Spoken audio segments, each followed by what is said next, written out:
There are many businesses. Yeah. Papa Corporation 1970, so it's not... No, 1870! Oh,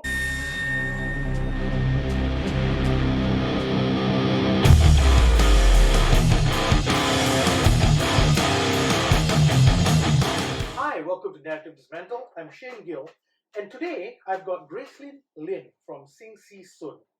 Hi. Hi. So, well, okay, let me make it a bit clearer and give some context to this. So, I've got access to a lot of very high-level business people, right? And she's one of them. And Sing Si Sun is how many years old? We are 144 years old this year. 144 years old. I look better than that, I know. Oh, but we're on the okay. 5th generation of the business. Singapore is 57 years old. Yeah, I had to look it up. I know. But Singapore is 57 years old. And this company is 144. And it blows my mind. It blows my mind. Tell me the history and evolution of your company. Okay, so I'm the 5th generation that's come to Singapore. My great-great-great-grandfather came, but he was an orphan. You know, so he didn't know his parents, and then he was adopted by a family. Okay. And back in those days, the people from the Nanyang province, predominantly Teochew, Okay.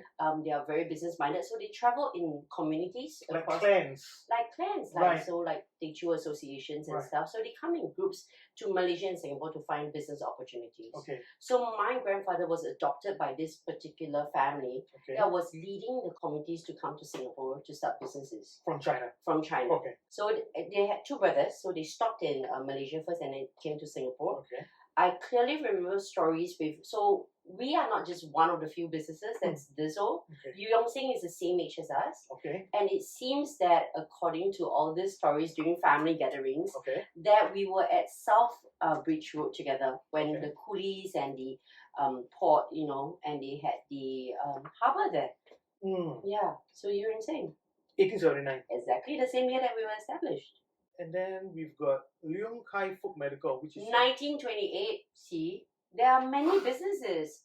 Papa Corporation 1970, so it's not... No, 1870! Oh my god, yes! 1870s! Holy shit! Are they still... Oh yeah, Papa Villa is still... Yes, it's still, they are. It's still operating. Yes. So there are many family businesses, and the common you were to look at the names, mostly Chinese, right? Yes. Yeah. Drew and Napier. But they say we can't see how. But Yo Hiap Sing. Yeah. Yes. Yeah. And then Yu Yong Sing clearly on the top. I can see 8 here. Yu Yang Sing. Yeah. Leong Kai Fook Medical. Papa Corporation. Yeah. Yu Hap Sing. Drew and Napier. Bradle Brothers. I can bet my last dollar they're Chinese brothers. What is Boosted? Bousted Boosted Singapore. I'm not sure, but they don't sound Chinese. But let's do the top 5. Majority Chinese. Yeah, of course. I mean, because mostly the more entrepreneurial and enterprising family. Yeah. Okay, so the evolution of your business. Tell me, so he was adopted, right? Yes. And how did this start? Tell me the 144 years. Tell you, okay. Can I focus on a little bit towards the end? Because clearly when every Qingming, like June sweeping year, we revisit the stories and there's different versions of the stories. Okay. But I noticed that what's consistent is what happened after my great-grandfather. Okay. So he, by that time, we had a shop house in Syed Awi Road. We call it Song Lim. And they had all the children on the second floor, which is essentially 9 of them. Okay. So we were selling flowers downstairs and they were cut flowers. Okay. So we were selling a lot to the temples. So there was a lot of Indian temples around the area. How did it become flowers? I mean, what was the... he probably had access. I know of a farm. There was a pig farm that we were given some space to grow and harvest. Okay. And I think they also used like the manure from the pigs to fertilize the flowers. Right. So that became like a crop, right? Yes. Like a type of like agricultural. Yeah. That you could make money from. So it started out from that, and I think they also did like funeral, like basic arrangements. Okay. And it kind of started out from there. And as the children grew older, they felt like they could do better than just being in that one small space. And they eventually started ideas with like trying to look for trucks that would bring vegetables into Singapore. Because there was a place where they had space to grow flowers, hearsay. And they would like negotiate and talk to like people who's been in the business how can I like tag on flowers with like the vegetables? Okay. And then we started with volume. Okay. And then we realized that we could do a lot more, and then they started renting the shop house at Toa Payoh, ground floor. So that was the second location. So that was the second location that I know of, and that's consistent in the stories when we do this every year. Yeah. We started with one shop house that was called Sing Kiong Flower Shop. And from there, this was already in the late 70s. I remember a very long table in the middle. My grandfather used to have like blankets draped over and did the sewing of the alphabets. You know, like very traditional Chinese funeral. They have the big blankets and the names that are being like written and cut, right? Like embroidered. Embroidered. By hand. Yeah, but some of them are embroidered, but they are mostly written with calligraphy brushes. Oh, okay.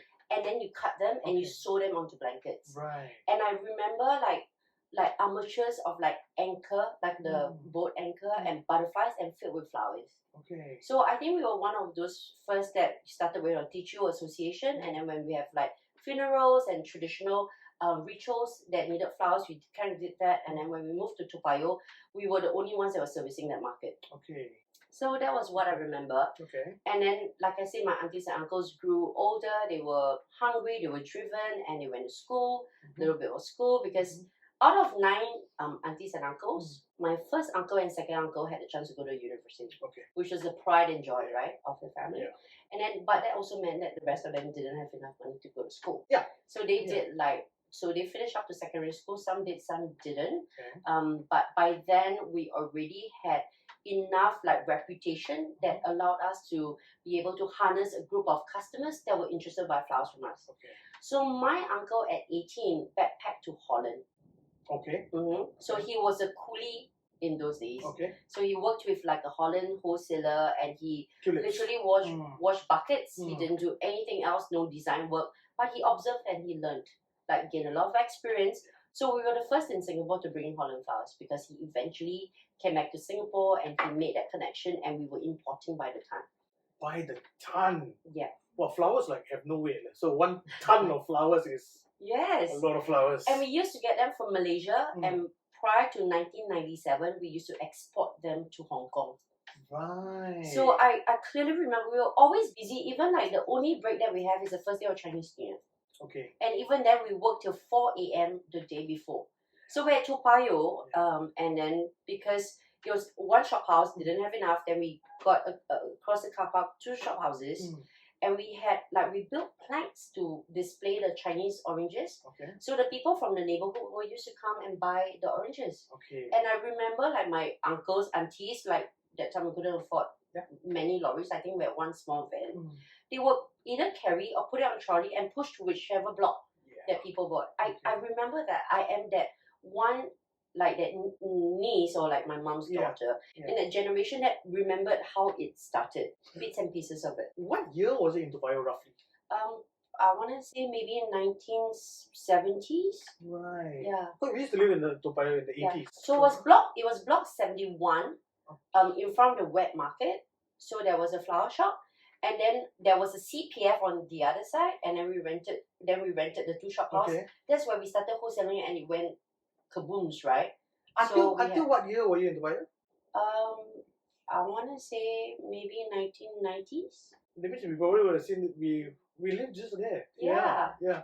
So I remember that, and what was painful was as we grew the business, the first thing we could think of is logistics, right? You solve logistics, so we bought trucks. But because it was such a small, it was a residential place, right? The shop houses, and then you got 3 floors of flats above. 3, okay. Yeah, right. I remember that. Right. And the trucks were occupying the car park. That was painful for them. So the government came to us and said, let's make you a part of the relocation project to Upper Paya Lebar Road. Okay. So that was the first time. Like grant and shit. Grant and shit. I was very young. I knew that my parents, my aunties and uncles were struggled for a bit because we never came from money, and I think they might have took loans. I can't remember, but we essentially made it happen. Because I remember that space, 35,000 square feet, which was our first version of a garden nursery. Because we always never really had. 35,000 square feet is how big? Just give me a picture. Simei now is 26,000 square feet. Okay. So Okay, that's quite big already. It's relatively big. Okay. So that was where we had plants, and then we had a cold room. But because we were repackaging flowers from Malaysia, shipping them to Hong Kong, so we had space. Right. And because we were there, I clearly remember that the landscape around Tai Seng, so we were there about 15 years. Okay. And I was told recently that they realized that Tai Seng has a lot of houses with plants and a lot of greenery, and it was because they always bought from the nursery that was at the main road, and that was us. I do remember that. That's nice. Because we were there for so long and there was no nurseries, right? You made an impact on the area. Yeah, I think we really contributed to like how greenscape developed in that estate. Definitely. Yeah. I went for a private dinner not too long ago in Tai Seng, and he said, years ago there was a nursery, and every Chinese New Year we used to get the kumquats. So the kumquats are the limes, and then they stay on. You could grow them for years, right? They flower, they fruit again. Okay. So that's why I realized, hey, we might have impacted some ways. Definitely, 100%. What sets your business apart from others in the industry? I've been asked that questions a lot, like who's my competitors. I do appreciate that there's similar businesses around us, but we are very blessed and privileged that 4 years ago we decided that we would kind of step away from servicing accounts like hospitality groups and supplying flowers to like flower shops, and that's why we set up lifestyle at Sim Chi Soon.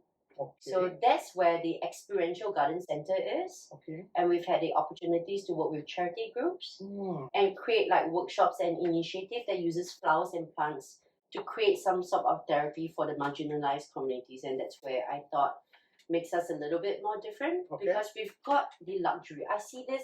I'm always very grateful that we've slogged and been slaves to corporate brands that we have a chance to do this now. But you said that you stopped doing corporate contracts. I stopped personally, but because I've built my team and they now self-run the portfolio. We are not as active going out to get business because I think there's a compromise in how hospitality is pre-COVID, post-COVID. Definitely. And I do care very much for my team, and I think it may not be a very healthy environment for them to be in at this moment till they figure this out. Can we go deeper in that? You've got close friends in hospitality, so I think back in the day there's a lot of integrity and a lot of loyalty, sincerity, very familiar with us. Yeah, of course. In the way working relationships are. And also I deal with a space as aesthetics, right? Flowers that looks good. Yes. So it often and sometimes when you need to please a certain client, you have to pay a certain price. But given working relationships, you may like give a discount on like labor. You don't charge them labor. You don't charge them like certain setup.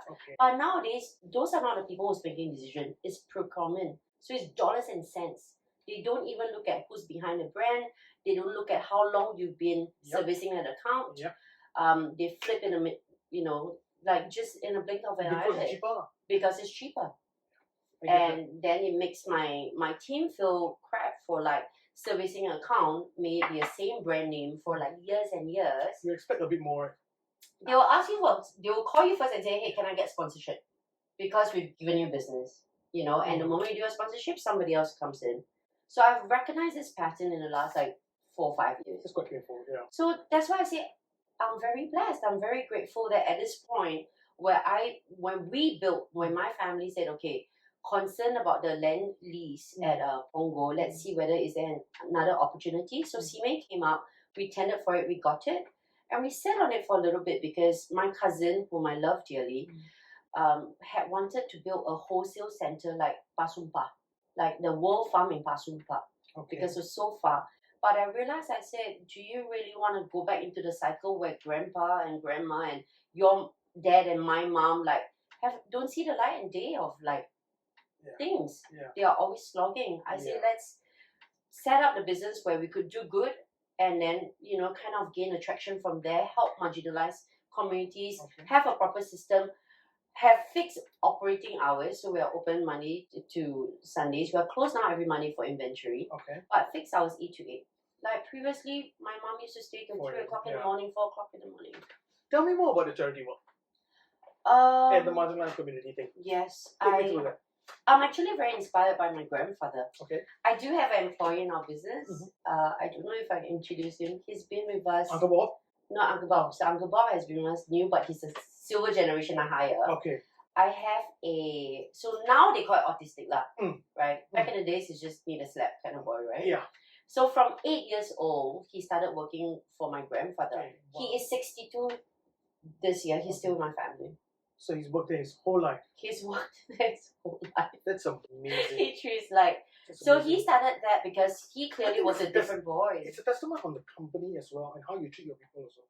It started with my grandfather, but that's why I struggle nowadays because we clearly are not as successful as like big brands in terms of like money, IPO, being public, having shares. But I think in a different sort of wealth, I'm very happy where we are. Yeah, not every company has to do that. Yes, for sanity, I think we need it too. Yeah. So my grandfather had a philosophy where, so in Teochew it literally says, you cannot eat people, but people can eat you. So I remember 2 stories because when he passed away, he had $44 left in his bank. So my auntie was the one who took the money out, and she was a bit surprised. And that also gave us the silver lining is this is what motivated them to do better. Yeah. And that's where we are today. The second story is my grandfather used to have money to go buy rice for the family, and he would see people who need it, and he comes back with no rice. So Akui, which is that boy, has been my obviously family. the streak is still in you now, so. So I'm like, is this why I'm not having my Lamborghini or like my Ferrari or my whatever? Like just that.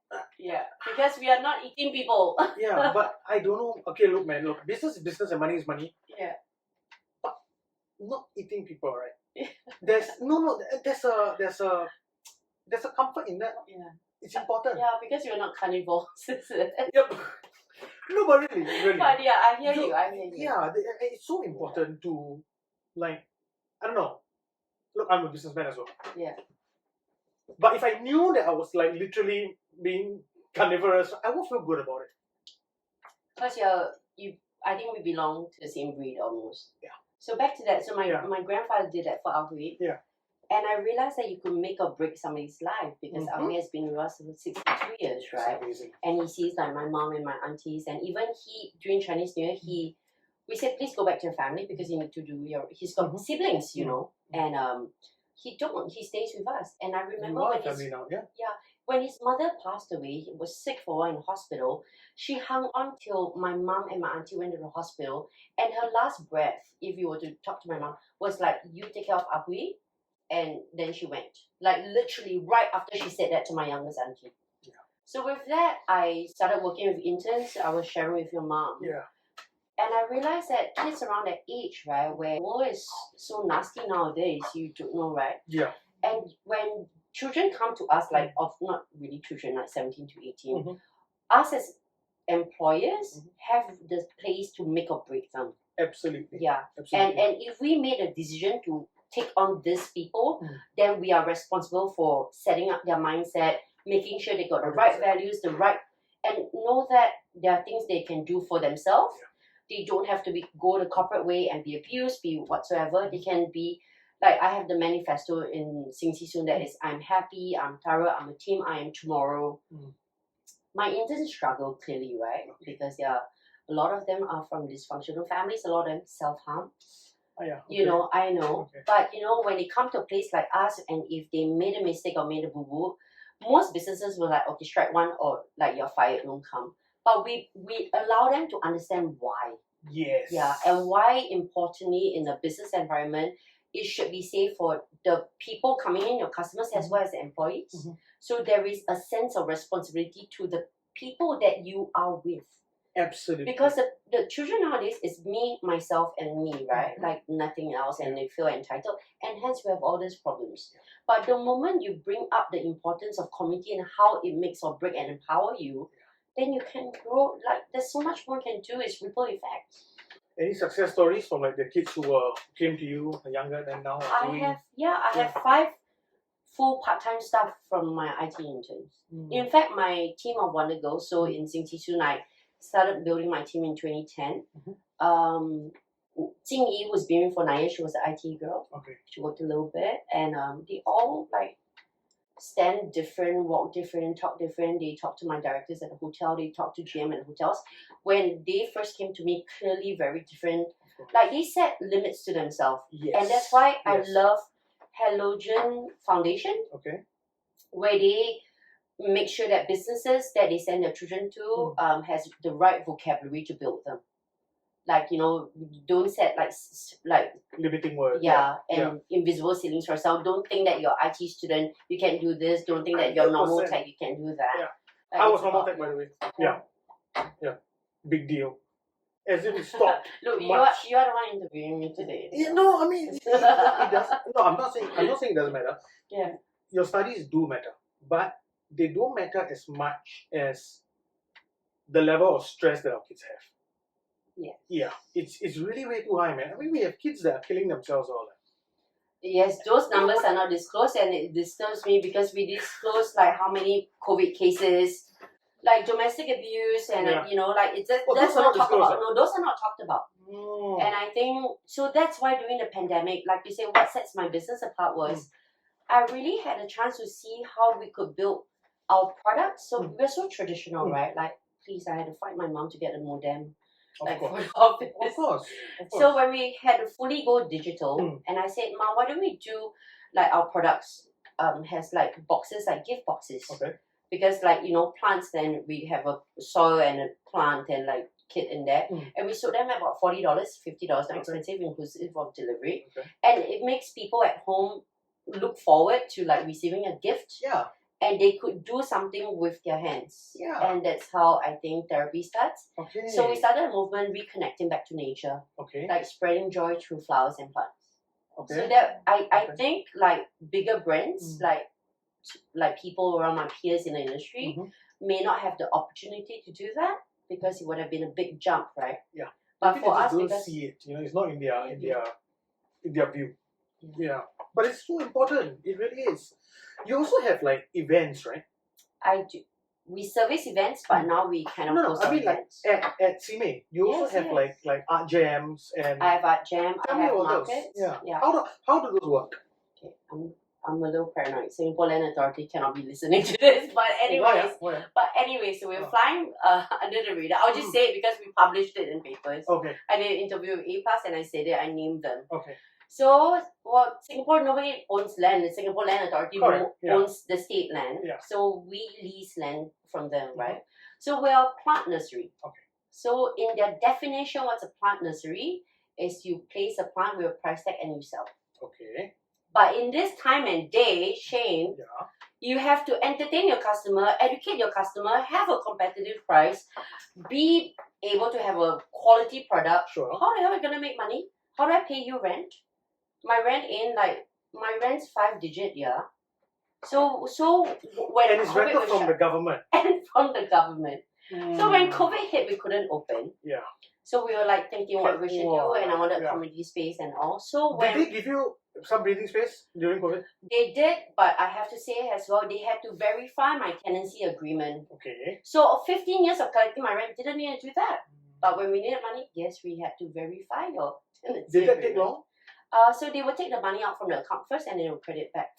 Oh. But the act is taking it out first. Okay. In a time of the economy where you got zero income, what is there to take out?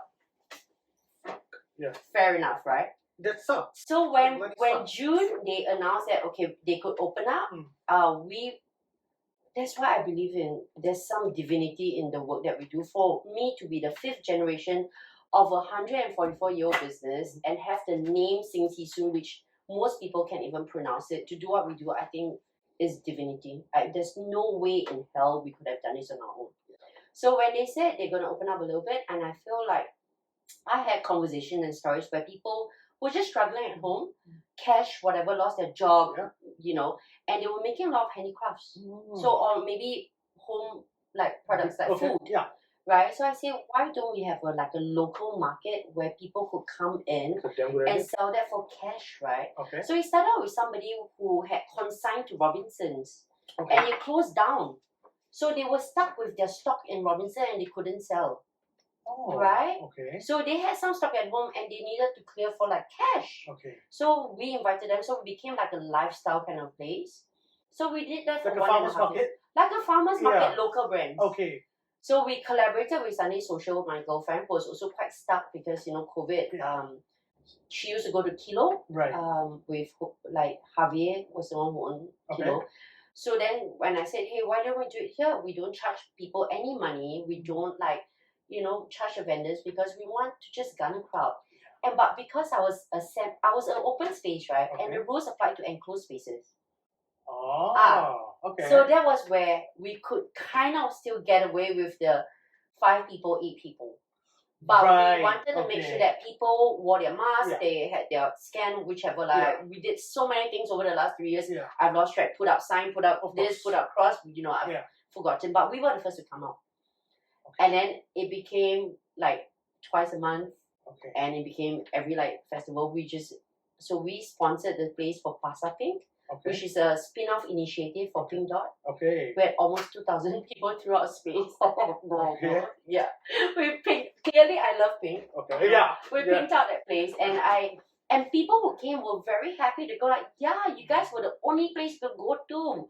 Have our community, meet our friends and stuff. Of course then mask and just be So we realized especially during a time where everybody didn't have any connection and everybody was so unhappy and just being apart from everybody and just sitting at home and bloody growing fungus. No, there are people who grew mushrooms during those times. For real, legit. Well, on their bodies? No, not on their bodies. But as products. And they sold it, mushroom kits.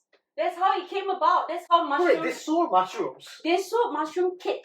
You grow mushroom, you go wow, and packaged it. Because they were my vendor in the market, mushrooms, Can you see the card over there?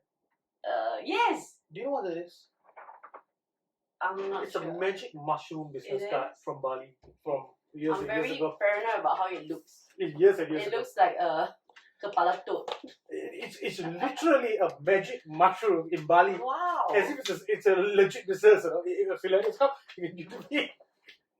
Since you brought mushrooms, right? Look at this. Oh my goodness. What does it say? Delivery service. Yeah. Magic mushrooms. Yeah, they'll bring it to your hotel. But then again, at the back of it says fresh cold drink for happy. For happy. Top super magic mushroom. Orange juice. Oh, that means they magic mushrooms with the... Yeah, but let me take a number. No, I'm just kidding. No, it's in Bali. And I think now it's legal already. It used to be legal last time, but no more. Yeah. So I mean, since you're talking about mushrooms and all. Yes. So there are people. What about, do the farmers market still happen now?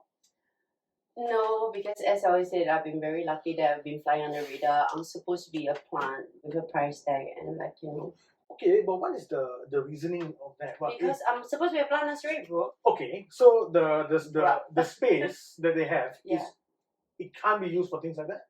Cannot be used for events because it's not a plant nursery. It's not typical of a plant nursery to do. So, but okay, I'm picking my battles because I just changed my signboard to lifestyle at Xinxi soon. Yeah. So we're edging a bit. Okay. Because I did approach a little bit higher up and they go it takes years to change the law. So I'm gonna start by just garnering up community first. Okay. And then when shit falls to pieces, it does lah. One month we find lah. We can have a market downstairs or something, I don't know. Because, I mean, like you said, during the time, you were serving the community and giving something positive back. And it's important. And I understand the rules might say, cannot do this, cannot do that. But the rules always say, cannot do this, cannot do that. Fuck it lah, sometimes just do it. Especially when you're doing good. I can't do it. Why? Okay, can on the show also can. Okay.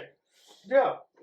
Just now she was asking me, how come you say that F word in front of your mom? Yes. And I was like, I think my mom has... I counted 7 times, auntie. Oh my! Why are you counting? Because very uncomfortable. What are you uncomfortable with my mom? And then you ask, do I smoke? You cannot also. Why? See, this is the Chinese girl in me. Okay, very traditional. So in front of mom cannot? Cannot. Yes. So that's why when we go clubbing, mom never found cigarettes, only found lighters. Clever me. Gave away cigarettes. And I'm sure she had no idea what those lighters were for. No, don't know. Birthday, candle. Yeah. I was always the candle girl.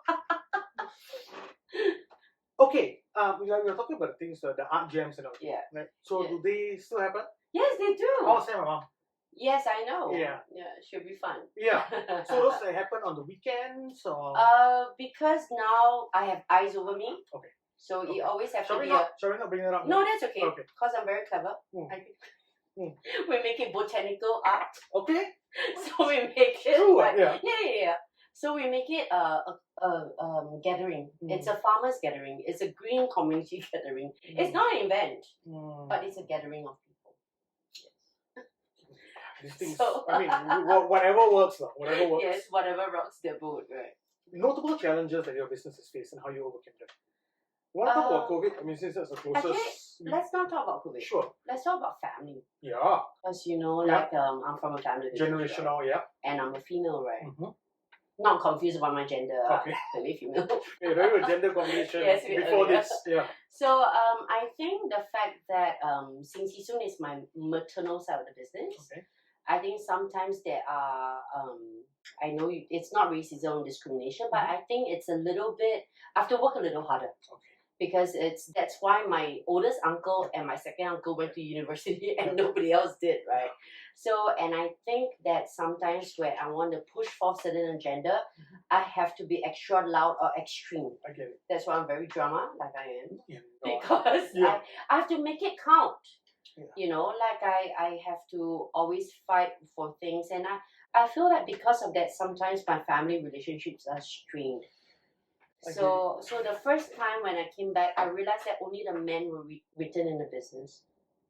As what? As owners? As owners. So there was only two owners, which was the two, my first uncle and my third uncle. My second uncle had pursued his private career for a little bit. Okay. And so he was in a business, and it was just my first and third uncle. Okay. So we came back and we were pitching for land, right? Okay. Part of relocation project, and SLA needed us to increase our paid up capital. Okay. And I took that opportunity, and I must say I took advantage of the situation. I'll fess up now. That I said, in order to increase the payout capital, we need to write in more shareholders, and it has to be women. I don't know how that flew, but it did. So I wrote in my mom, my youngest auntie, and my third auntie into the business. Then we divided. Was this recent? This was in 2009. Okay. There was the first shareholders agreement, and I wanted to make sure that my mom didn't look bad being a female in the family and having a daughter that was doing this. I said, none of the shares get redistributed to children, to offspring. So only within the fourth generation. Because I wrote the women in, if anything happens to them, it gets redistributed to them. None of the offsprings get to touch it. And I pegged that shareholders agreement to the lease of the land, which was at Punggol, where we are now, 32 Punggol East. That's 188,000 square feet. Lots of family efforts to build it up. You talk about watches being in the pawn shops, everything. And that's what I love about the family. That we're in it, truly in it for But the woman should be there also. You were doing the work. I agree. Yeah. I agree. So I fought that through, burned a few bridges here and there, because cousins was and I get it, I get it. But I feel like I guess from a very traditional Chinese background, you have that obligations and stuff. So with the second lease, same thing. I always maintain the women. And right now, it's my mom and my third auntie who are the signatories on the checks. That approve the payments and stuff. And I think that may not be very typical.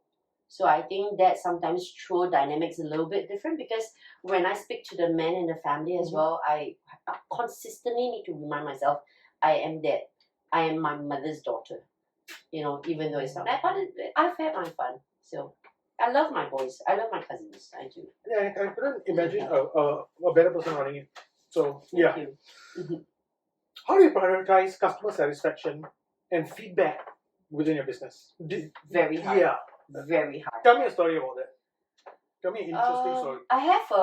I have a good and a bad of it. Sure. So I had a customer, so let's talk about the bad one, then we can sweeten the deal a little bit.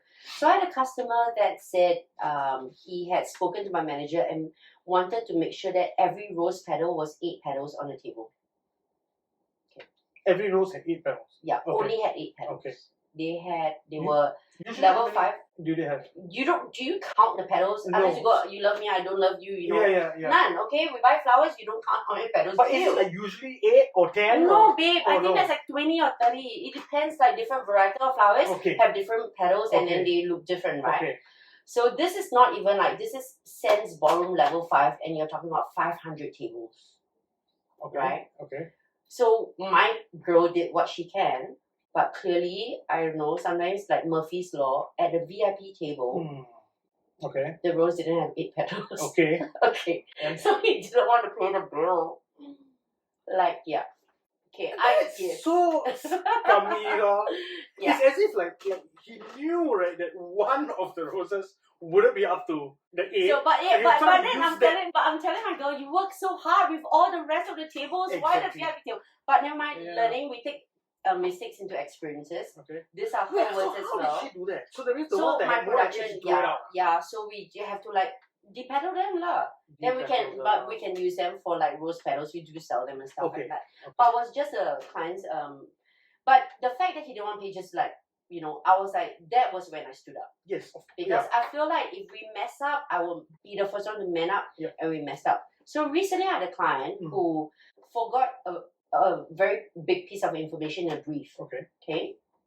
So came back to me and said, you know, get your team together. Never mind, it's a miscommunication. Okay. And that is where I held my ground. I say, if it wasn't included in the brief, it's not a miscommunication. Yeah. Then you need to up the game. Yeah. But if it was in a brief, I will now drive across the border to get what my team had said you were supposed to deliver. Yeah. So I do think that it's very important to like for your customers to be satisfied. Yes. We've been around for so long, we've got a lot of satisfied customers, but I think now is a time where customers need to be educated that they are not always right. But that VIP customer, did he pay? In the end, he did. I had to go through legal. Wow. Yeah. Tough. Yeah. And it's flowers. No shame, like, you know. yeah. Really. I sometimes feel like I always believed, right? I'm so full of like joy because if you give flowers, do you see somebody get angry when you give them flowers? You don't, right? And you always smile, right? You know what's happening in my head? In my head, he went table to table, to fucking find maybe that he one. didn't, but he said a VIP table. It doesn't matter, lah. It was as if, right, he couldn't wait to use that as an excuse. It sounds to me. Yeah, maybe I'm not being very charitable. I don't know, but why should I be? I always try to like put myself in other shoes. So maybe in his mind, because like this is so important, and he sat down and he sit at a very table, and that's the first thing he saw, right? So I did apologize. I did because you never know. You never know. Everybody's fighting in different battles. Yeah. Everybody's having a different day. You don't know. Yeah. Okay. So, but yeah, so about notable partnerships, collaborations. Yes. A lot, right? Yeah. We're very, very fortunate because my youngest uncle's first wife, I can say first wife, was a celebrity like makeup artist. So because of that, we did a lot of MediaCorp projects, and then that's how we attracted the Thais and the like the cream de la cream of the society brands like Icon or Tatler, Prestige, and with that, those are the people that tend to host parties. At hotels. So we started doing good work for them. So my family is actually very talented. So my auntie and uncle were the first few Asians to be inducted into the American Institute of Floral Designing, AIFD, which is an equivalent of a PhD in floristry.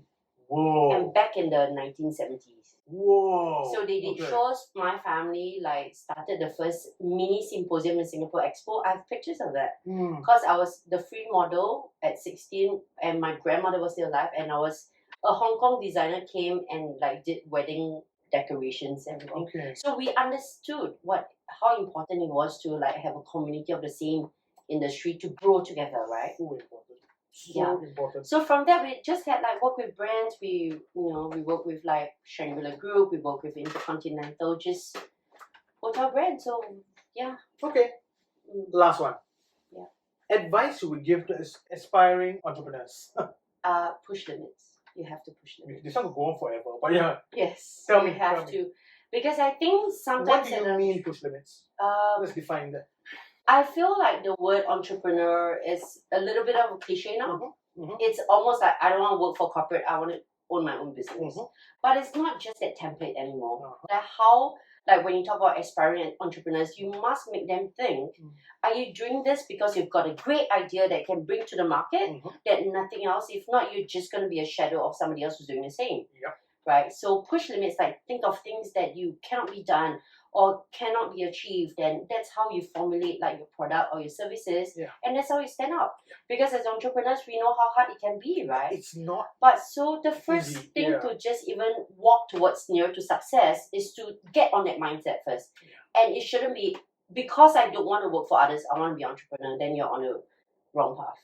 It shouldn't be that. It should be I want to do something that they don't have it here, or some that's what One more lesson from your experience in business that you would like to say to the younger generation coming Don't up? work for a family business. I get it. Start your own. I get it. I mean, mine wasn't we had a family business. It was 144 years old. But I had same advice? Would you give the same I had advice? a lot of fights with my dad. A lot. Big fights with my dad. And my sister. And it's just how it is, because my dad was running it a certain way and that worked for him. But then, look, now I'm leading the company, it's my name on it, then I have to do it my way also. But he might think it might not work, and eventually it will just explode. But I don't know, I just think it's part and parcel. Part and parcel. That's why I only have half the dinners. Peaceful family businesses. I don't think there's any such thing. No, I don't think so. I don't That's think so. why I don't family business, Like I don't have dinners with my mom because we'll get into an argument and she goes like, I'm not coming to your place for dinner. I'm like, okay, I'm not hungry anymore. And it's sad, right? It is. It is. Shouldn't be that way. Thank you so much. You're welcome. For making time. Love you. Thank you, darling. Are we looking in the right direction? Sorry, I thought this was a podcast. Why are you sorry? Thank you for your time. Gracelyn Lin, Sing Season Private Limited.